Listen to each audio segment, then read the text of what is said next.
What's up, everybody? On today's show, we're talking all things Tennessee Volunteers with new wide receiver Chris Brazzell. We'll find out how spring ball is going and how explosive this Vols offense can be. Locked On SEC starts right now. You are Locked On SEC, your daily podcast on the Southeastern Conference. Part of the Locked On Podcast Network, your team every day.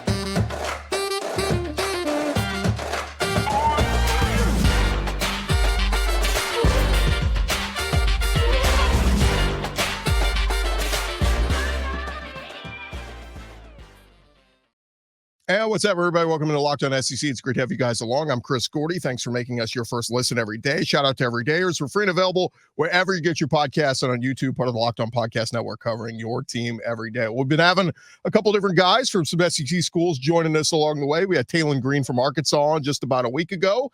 And now we head out to Knoxville, where we catch up with Chris Brazzell, who started his career at Tulane, spent the last 2 years there, and now he's heading over to Knoxville to go join the Tennessee Volunteers and put on that white and orange. You like the white and orange so far, Chris? I do.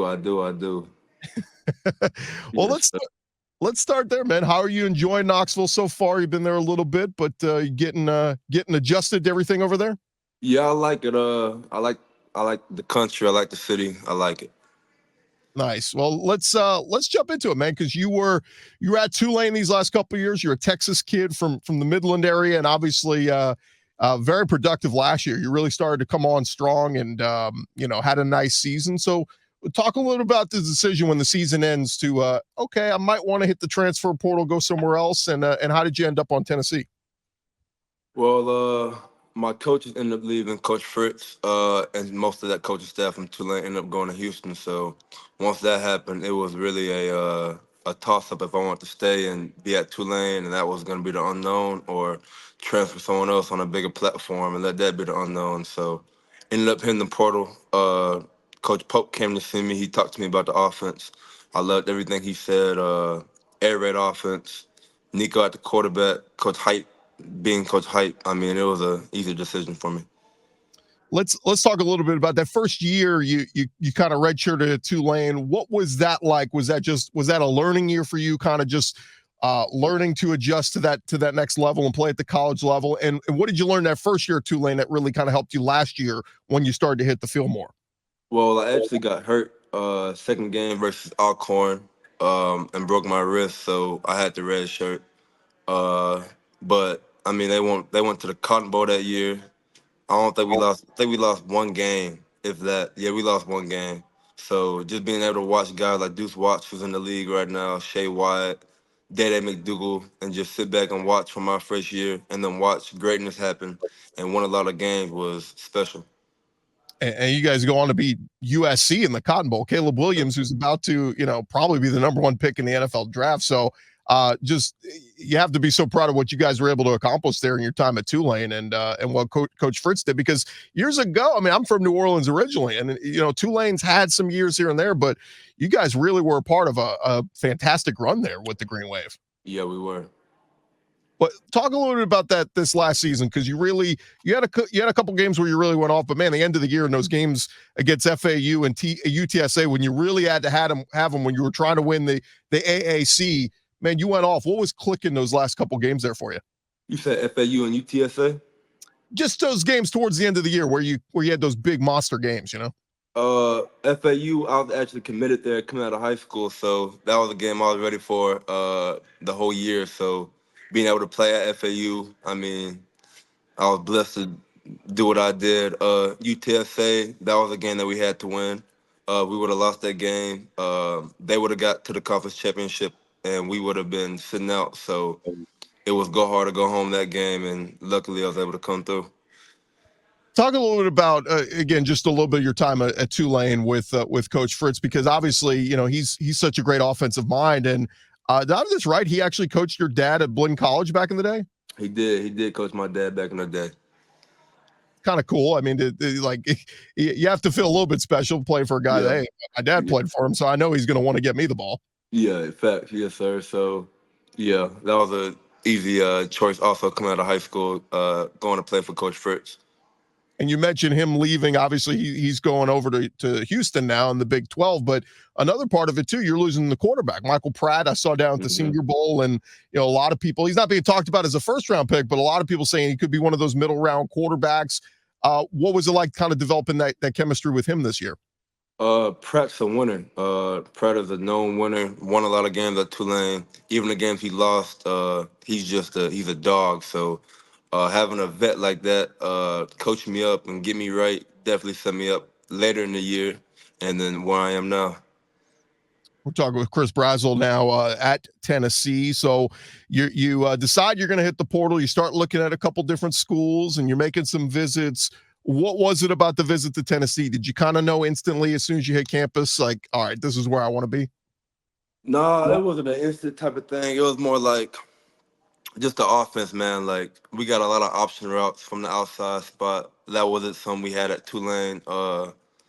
The option routes, the wide splits, the run and gun offense, the tempo, just run and gun. I think that's every receiver dream, really, being able to play in a run and gun offense. So, I mean, a high caliber quarterback like Nico, it was an easy decision.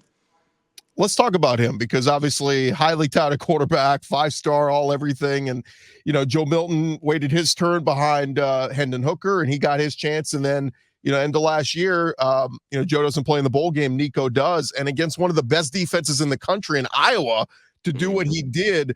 What do you like about Nico, and what have you seen out of him so far throughout this spring? The kid's a gamer. You talk about the Iowa game, first game playing against a team like that, going off, dominating. I mean, that's something special. That tells you a lot about the kid. And throughout spring, he's a young leader. I mean, he's dynamic. Throw the ball, run the ball, act like he's gonna run it, throw it. I mean, the kid's a gamer. We're talking with Chris Brazzell here over at Tennessee, and you talk about Nico, and what's it like kind of developing chemistry with it as a wide receiver? Is it, we always hear it's so important to be on the same page with your quarterback, but is there kind of some trial and error there where you kind of try to develop that chemistry, and he knows where you're going to be, where he's going to be, where that ball's going to be? Because I even saw some pictures out of spring practice already where you're making those dive and grabs, and it seems like these are those days you develop that chemistry, right? Yeah, spring ball and fall camp's definitely important. Gaining trust and chemistry with your quarterback. On my end, I got to make the plays for him to gain that confidence with him. So it's just all about each day just going out there making plays and having him trust me, knowing I'm going to be in the right spot, and just gaining that trust. Hey, more with Chris Brazzell in just a second, but I want to remind you guys this episode is presented to you by LinkedIn Jobs. When you're hiring for your small business, you want to find quality professionals that are right for the role. That's why you have to check out LinkedIn Jobs. LinkedIn Jobs is all the tools you need to help find the right professionals for your team faster and for free, because LinkedIn isn't just another job board. LinkedIn has a vast network of more than 1 billion professionals, which makes it the best place to hire. It gives you access to professionals you can't find anywhere else. LinkedIn does all that while making the process easy and intuitive. Look, you're on LinkedIn. I'm on LinkedIn. We're all there already.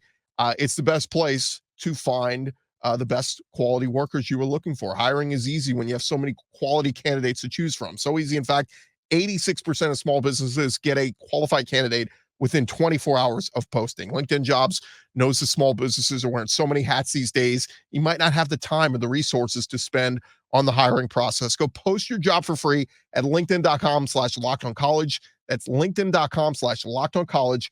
Go post your job for free. Terms and conditions apply. Continue our conversation with Chris Brazzell here on Locked On SEC, and we talked a little bit about Nico and developing that chemistry. Let's talk about Coach Heupel. What do you like about Josh Heupel? Obviously, an offensive-minded guy who did it himself on the football field as a quarterback, and man, there's no denying from his time at UCF and then at Mizzou. Every stop along the way, he's always had some great offenses. So you had to love that about Coach Heupel right off the bat. Yeah, with a history like that, and that being your head coach, who wouldn't want to play for a guy like that? So, he's cool, encouraging. I like Coach Heupel. And then, of course, working hand in hand with Coach Holley, obviously, who helped come in and take over as the OC. You got to kind of work hand in hand with those two guys together. But Coach Halsey, how much did he have in, the discussions with you about how they're going to use you and that sort of thing? On my visit, he talked to me about the option routes, man.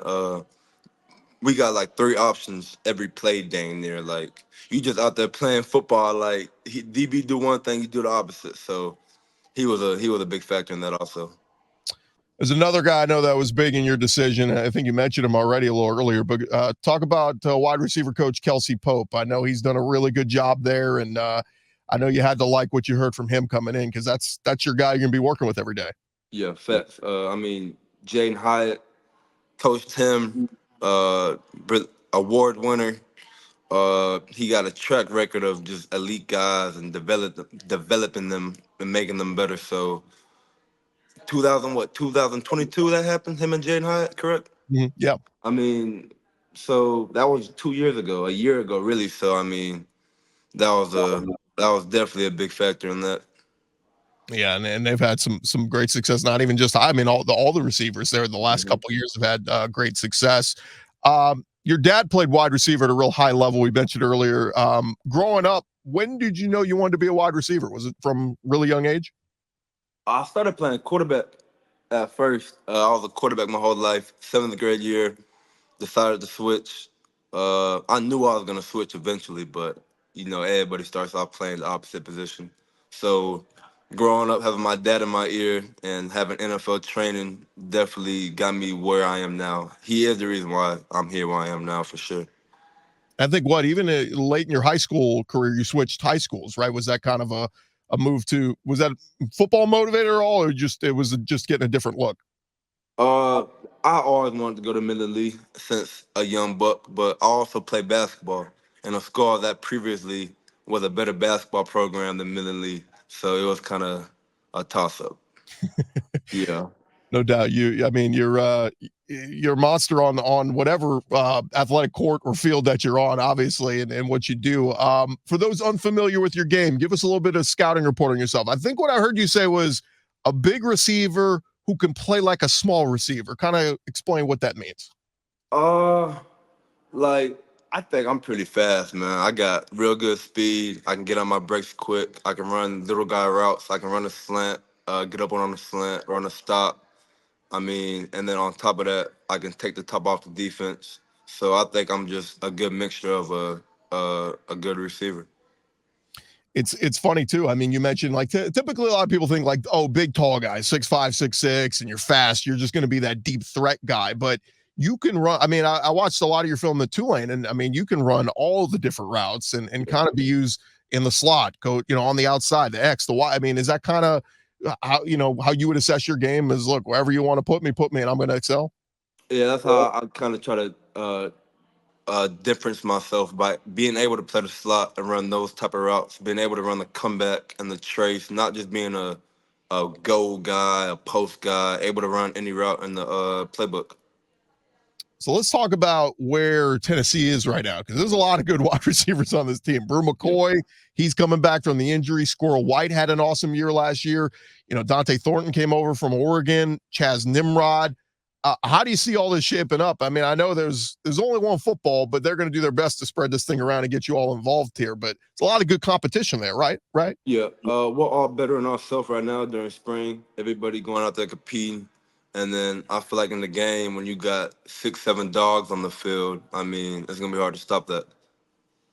Yeah, and look, they've shown, it doesn't matter. They're going to get everybody involved. It's, it's not just, it's not going to be just one guy. They're going to move that football around.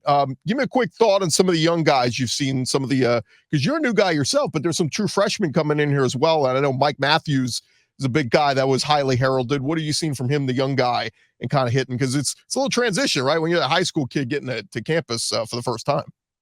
Mike actually scored a touchdown first play of our first scrimmage this Saturday, so that's cool. So being a young guy scoring first play, that's real exciting for him. So everybody's developing, getting better. Shout out to Coach Pope helping everybody out. So yeah. Any of the young guys on the defense? I know Boo Carter, Coach Heupel's already talked about. Yeah, Boo Carter. Kalen Beasley, some of those guys are already standing out, right? Yeah, Boo Carter, he liked that for sure. It's gonna be fun to see what he does. Let's talk about the number, because right, you're wearing a number 11 right now, but there's a certain number you kind of have in mind, right? 17, yes, sir. Shoot, the second I'm able to get that, I'm gonna go get that. Because Coach Heupel does a little different, right? Like you got to kind of earn your number. He doesn't just you don't just get the number you want. Facts. Yeah, you got to go earn it. So once he feels like I did enough to earn it, I'll be able to go get it. Let's talk a little bit about some of the other transfers too. It's not just you coming in through the portal. I know Lance Hurd, the big tackle from LSU, has come in, and very highly heralded recruit. A lot of people have high expectations for him, and then a couple tight ends. And Holden Stays is a guy that people are very high on as well. Are you all kind of like the new transfers? You guys kind of like all trying to get your bearings? Say, where's the workout room? Where's this? Where's that? Yeah, figure everything out. We were all scrambling the first week for sure, but I think we all got accustomed, getting comfortable. So we all like it, man. Who stood out so far of everybody out there? Give me a name or two of guys that you think are going to be poised for big years this year. I can't really give you two. Shoot, the receiver room, I can name 4. O-line, Big John Campbell, Lance, Cooper Mays. I mean, Nico, defensively, Jamal McCoy, the transfer, Holden, the tight end. So I mean, we got a lot of guys on this squad. It's going to be a lot of fun to see what this all looks like when it comes together. And obviously y'all have the spring game coming up here in a couple weeks. As you look ahead to the schedule, did you look at the schedule at all? Like when you're looking at transferring to school, obviously you want to go football fit and all that, but do you look at the schedule and go, oh man, is this going to be tough? Is this going to be easy? Or does that not even matter? A big part of me transferring was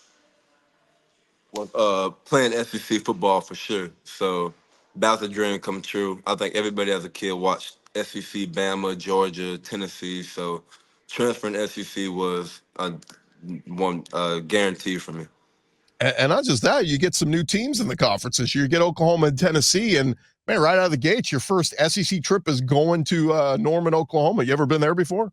Nah, but I would have played them at Tulane regardless. So that's how I look at it. That's true. Yeah. Yeah. About that.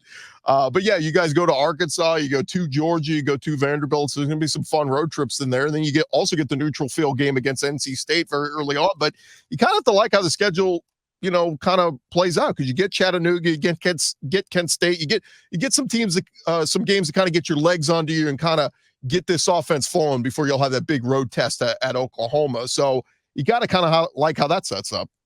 Yeah, I do. It's gonna be fun to see when you guys get out there. Talking with Chris Brazzell. When you're not playing football, what are you doing? What's your hobbies, stuff you do in your spare time? I just be vibing, man. Just be vibing, man. Are you a TV guy? Netflix, music? What are you doing? I sit back, watch TV, just catch a vibe. Yeah, yes, sir. Movie? Are you a movie guy or TV shows? What are we doing? TV. I'm a TV type of guy. YouTube type of guy. Yeah. What's the last thing you watched on a TV show? I've been watching March Madness, man. That's what I've been watching, March Madness. Anytime I turn my TV on for March Madness right now. Were you already full aboard with Dalton Connect and the Tennessee basketball team and their run? Yeah, man, that hurt yesterday, man. I ain't gonna lie, that one hurt, man. Them boys, Dalton be hooping, yeah. It's a heck of a run that they had, and man, for with Tony Vitello and the baseball team and all the expectations for them, what Coach Barnes just did with the basketball team, you guys have a lot to live up to now. Tennessee athletics kind of on the rise here with a lot of different teams, so expectations raising. So you guys have to go show up and show out. Just give me a little bit of what's your daily grind like here? So I know you had some stuff you had to take care of with school today. So what's this grind kind of been like? Balancing spring ball, balancing schoolwork, getting your bearings in a new place, and all that kind of stuff. So coming from the American Conference to the SEC is night and day for sure, as far as like mentally preparing, knowing the plays, academics, all that. So right now I'm doing the extra work I can without getting in the way of academics. Well, you had to be pretty darn smart to get into Tulane, because God knows I couldn't have got in there back in the day. Yeah. So you're doing something right to to get everything on the right path. And look, you want to be awesome and great in football and go be a pro NFL guy and all that, but also, hey, nice to have a good degree to fall back on too and have all that kind of stuff taken care of as well. So, Sure. Chris, really appreciate the time, man. Thanks so much for joining us, and can't wish you enough best of luck this season and hope you go kill it. All right. Thanks for having me, Chris. All right. We'll be back with more on Locked On SEC right after this. Our thanks again to Chris Brazzell there. Hey, passion, drive, and patience, the formula for winning championships, is also what keeps your car, your ride or die alive. eBay Motors, they got everything you need to maintain your vehicle and level it up to peak performance. They got roof racks, exhaust kits, superchargers, LED headlights, and more. If you just need wiper blades, something simple like that, whether you're into speed, power, or style, eBay Motors has you covered. With over 122 million parts for your number one ride or die, you're going to find exactly what you are looking for. And with that eBay Guaranteed Fit, your part is guaranteed to fit your ride every time or your money back. With eBay Motors, you're going to burn rubber, not cash. With all the parts you need at the prices you want, it is easy to make your car the MVP and bring home huge victories. Keep your ride or die alive at ebaymotors.com. Eligible items only, exclusions apply. eBay Guaranteed Fit only available to U.S. customers. Hey, it's ebaymotors.com. Hey, as we wrap up here on a Tuesday edition of Locked On SEC, our thanks again to Chris Brazzell for joining us. Sticking with the Tennessee theme, though, Tennessee ladies looking for a new head coach as they try to revive the Lady Vols basketball program. On Monday, Tennessee AD Danny White announced that head coach Kelly Harper will not return after 5 seasons with the program. Harper finishing with a 108-52 overall record, including 4 NCAA tournament appearances. It's a great record and run she had, but look, Tennessee, their program, they have higher expectations than that. Of course, White saying, after a thorough review of our women's basketball program, we informed Kelly we're making a change in leadership. Decisions like these are never easy, especially with someone who's done so much for the Lady Vols as a 3-time national champion student athlete. She invested a lot of her heart and soul to this program, gave her all to Tennessee. We thank her for her stewardship for our women's basketball program. But as for the future, White announced a nationwide search that will begin immediately. And he said they're also seeking some input from Tennessee student athletes ahead of the search. Harper played for the Lady Vols under Pat Summitt back in the late 90s, won 3 national titles, led the program to a couple of Sweet 16 trips, but Lady Vols just did not win the SEC and take that huge leap forward under her leadership. She said, it's been an honor to serve at my alma mater and to coach the Lady Vol program I love so dearly. Grateful for the opportunity and, to lead an amazing group of young women and mentor them on the court, as well as provide them with life skills. So going a new direction. We'll see what direction the Lady Vols go in. But, look, the program has been surpassed recently by South Carolina with Dawn Staley there. We know Kim Mulkey's over at LSU. They're the reigning national champs. So, Tennessee prides themselves living in that category where South Carolina and LSU have been these last couple seasons. And so they got to get back there. But since Pat Summitt left the program in 2012, the Lady Vols have hired 2 different coaches. Both had extensive connections to Summitt. Holley Warlick, former player under Coach Summitt, and then, of course, Harper, and just did not get over that hump. So we'll see what direction they go in. I've heard some people say, look, you don't need the connection to Pat Summitt. We don't have to have a Pat Summitt protege. We just need a good basketball coach. They don't have to be connected to the Vols. Go get somebody who can win. We just saw Kentucky hire the Virginia Tech coach who had a great track record there and won a lot of games there. And now he's going to Kentucky. So women's basketball, for a sport that is on the rise, it's getting uber competitive. We know Ole Miss, is on the rise. They were a really good program this year. There's been a lot of programs that have taken a big step forward. And so look, the Lady Vols need to, it doesn't need to be a huge splash hire, but it needs to be the right hire. It needs to be somebody who is going to win a lot of games there. So we wish them best of luck in their search. That's going to do it for this edition of Locked On SEC. Our thanks again to Chris Brazzell for joining us. And thank you guys for making Locked On SEC your first listen every day. Shout out to our everydayers. Come on back and check us out tomorrow. Hey, for your second listen, Locked On has launched the first ever national sports 24/7 streaming channel on YouTube. It's called Locked On Sports Today. Here for you 24/7 streaming, covering the top sports stories of the day with the local experts at Locked On, plus our national shows.